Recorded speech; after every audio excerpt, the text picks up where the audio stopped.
குறள் கூறும் அறம்.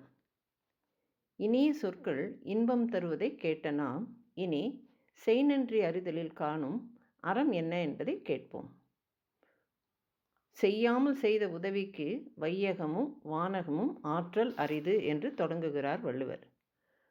நாம் எந்த உதவியும் செய்யாமலே ஒருவன் நமக்கு வலிய வந்து உதவினால் அவனுக்கு இந்த வையகத்தையும் வானகத்தையும் சேர்த்து கொடுத்தாலும் போதாதாம். எப்போதும் அப்படிப்பட்டவனுக்கு நாம் கடன் பட்டார் போன்றே உணர்வோம்.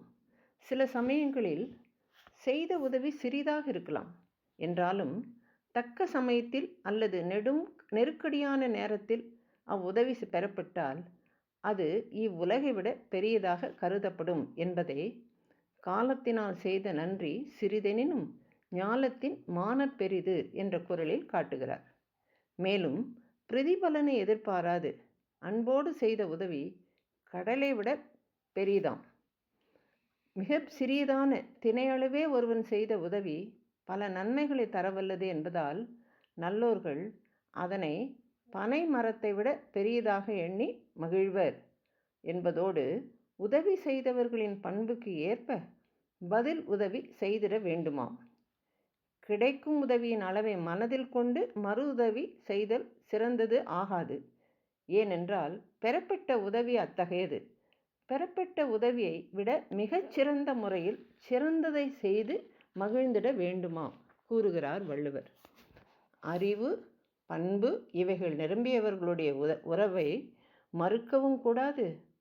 துயரத்தில் கை கொடுத்து உதவுகிறவர்களின் நட்பை உதறி தள்ளவும் கூடாது.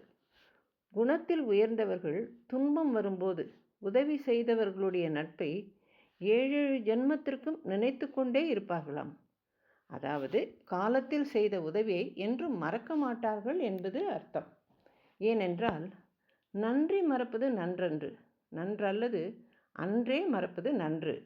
செய்த நன்மையை மறக்கக்கூடாது.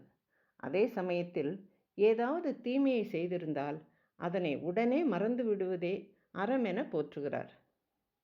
ஒரு காலத்தில் நமக்கு ஒரு நன்மையை செய்தவர் பின்பு ஏதோ ஒரு காரணத்தால் உயிர் போகும் அளவுக்கு பல தீமைகளை செய்தாலும் அவர் செய்த நன்மையை நினைத்து தீமைகளை மறந்திட வேண்டுமாம். கொன்றன்ன இன்னாசெயினும் அவர் செய்த ஒன்று நன்று உள்ள கெடும் என்கிறார்.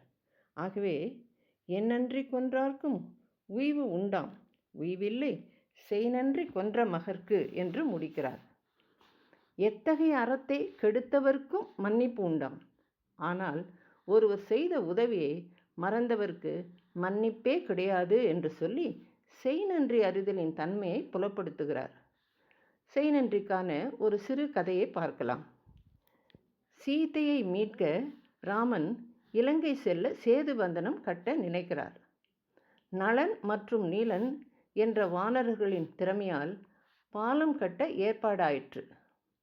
அனுமன், சுக்ரீவன் போன்றவர்கள் பாறைகளை கொண்டு வந்து போடுகின்றனர். அவைகள் மிதக்கும் கற்களாம். அப்போது ஒரு சிறு அணில் தன்னால் இயன்ற சின்ன சின்ன கற்களை கொண்டு வந்து பாறைகளுக்கு இடையே உள்ள இடைவெளியை நிரப்பி உதவிதாம். இப்படிப்பட்ட உதவி ஞாலத்தின் மானப் பெரிது என்பது வள்ளுவன் வாக்கு. தொடர்ந்து செய்நன்றி அறிதலை நாளையும் பார்ப்போம். ஜெய் ஸ்ரீ ராமானுஜா.